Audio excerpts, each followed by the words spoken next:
बिस्मिल्लाहिर्रहमानिर्रहीम, अस्सलाम वालेकुम। मैं हूं काशिफ अहमद और आप देख रहे हैं हक न्यूज़। नाजरीन, वज़ीर-ए-आज़म इमरान खान आखिरी गेंद पर आउट हो चुके हैं और हम आपको बताएंगे कि इससे पहले कितने वज़ीर-ए-आज़म ऐसे थे जिनके ख़िलाफ़ तहरीक अदम एतमाद पेश हुई और क्या वो कामयाब हुई या नाकाम हुई। लेकिन यहाँ पर इस सबसे पहले मैं आपको ये बता दूँ कि पाकिस्तान की तारीख़ में इमरान खान पहले वज़ीर-ए-आज़म हैं जिनके ख़िलाफ़ तहरीक अदम एतमाद पेश हुई है और वो कामयाब भी हुई है।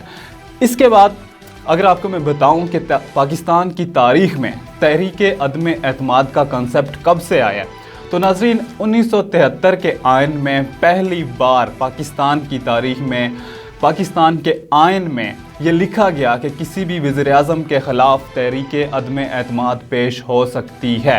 यानी कि 1973 से पहले तहरीक अदम एतमाद का कोई भी कंसेप्ट मौजूद नहीं था। 1973 का जब आइन बनता है तो उसके बाद तहरीक अदम एतमाद जो है वो आइन में शामिल हो जाती है और उस वक्त से लेकर अब तक पाकिस्तान की तारीख़ में 3 बार तहरीक अदम एतमाद वज़ीर-ए-आज़म के ख़िलाफ़ आ चुकी है और 2 बार कौमी असम्बली के स्पीकर्स के ख़िलाफ़ तहरीक अदम एतमाद पेश की जा चुकी है। सबसे पहले अगर हम बात करें कि जो स्पीकर्स के ख़िलाफ़ तहरीक अदम एतमाद पेश की गई है इससे पहले वो कितनी बार कामयाब हुई है, तो वो सिर्फ़ 1 बार कामयाब हुई है, जबकि 1 बार नाकाम भी हुई है। जो कामयाब हुई है वो किसके ख़िलाफ़ हुई है? वो हुई है जी हामिद नासिर चट्ठा साहब के ख़िलाफ़। और अगर हम बात करें नाकाम किसके ख़िलाफ़ हुई है, तो नाकाम हुई है जी चौधरी अमीर हुसैन साहब के ख़िलाफ़। चौधरी अमीर हुसैन साहब के ख़िलाफ़ 2003 में तहरीक अदम एतमाद जमा करवाई गई थी और वह नाकाम हो चुकी थी, जबकि जो हामिद नासिर चट्ठा साहब हैं उनके ख़िलाफ़ 1985 में तहरीक अदम एतमाद जो है वो पेश की गई थी और वो नाकाम हो चुकी थी। अब अगर हम बात करें कि कितने वज़ीर-ए-आज़म हैं जिनके ख़िलाफ़ तहरीक अदम एतमाद कामयाब हो चुकी है, तो नाज़रीन पाकिस्तान के 3 वज़ीर-ए-आज़म ऐसे हैं जिनके ख़िलाफ़ तहरीक अदम एतमाद पेश हो चुकी है। जब 1973 के बाद ये तहरीक अदम एतमाद आइन में शामिल की गई तो 1985 में जब जनरल ज़ियाउल हक़ की जो वफ़ात हुई उसके बाद 1988 में इंतख़ाबात हुए। उसके ठीक 1 साल बाद मोहतरमा बेनज़ीर भुट्टो के ख़िलाफ़ तहरीक अदम एतमाद पेश की गई और तहरीक अदम एतमाद जब मोहतरमा बेनज़ीर भुट्टो के ख़िलाफ़ पेश की गई तो सेम यही सिचुएशन थी जो आज इमरान खान के ख़िलाफ़ सिचुएशन थी। उस वक्त भी 86 अरकान ने दस्तखत किए थे इस तहरीक पर, लेकिन जब वोटिंग हुई थी तो उस वोटिंग में हिज़्ब इख्तिलाफ़ को 124 के मुकाबले में 107 वोट मिले और वो तहरीक मुस्तरद हो गई थी। अब वहाँ पर इस तहरीक को नाकामी का सामना करना पड़ा। अब यहाँ पर अगर हम देखें तो पाकिस्तान के हर 16 साल जो होते हैं उसके बाद जो साल होता है वो वज़ीर-ए-आज़म के लिए बड़ा मुश्किल होता है, क्योंकि इससे पहले तहरीक अदम एतमाद जब तक पेश की गई है तो हर 16 साल के वक्फे के बाद पेश की गई है।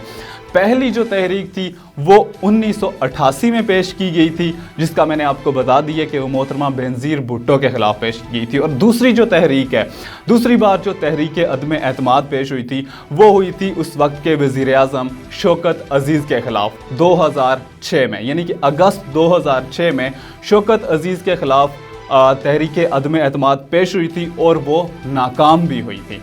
इससे पहले 2 बार तहरीक अदम एतमाद पेश हुई और वो नाकाम हुई, लेकिन तारीख़ में इस बार पहली बार वज़ीर-ए-आज़म इमरान खान के ख़िलाफ़ तहरीक अदम एतमाद पेश हुई है और वो कामयाब भी हुई है और कामयाब हुई है 174 वोट्स के साथ। यानी कि इमरान खान पाकिस्तान की तारीख़ के पहले वज़ीर-ए-आज़म हैं जो तहरीक अदम एतमाद का जिन्होंने सामना किया और तहरीक अदम एतमाद कामयाब हो गई और इसके बदले में इमरान खान साहब वज़ीर-ए-आज़म नहीं रहे।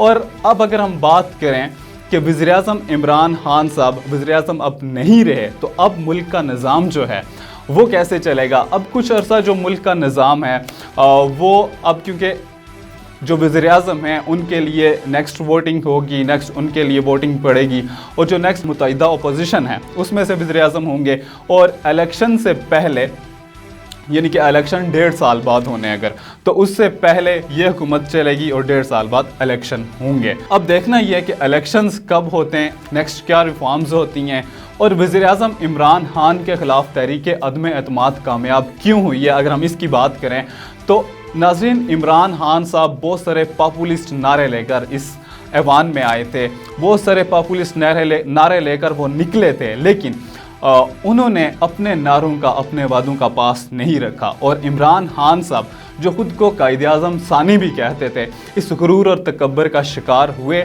اور تحریک عدم اعتماد ان کے خلاف کامیاب ہو گئی۔ تو ناظرین، یہ خلاصہ تھا تحریک عدم اعتماد کا۔ اسی کے ساتھ اپنے میزبان کاشف احمد کو اجازت دیجیے۔ اللہ نگہبان۔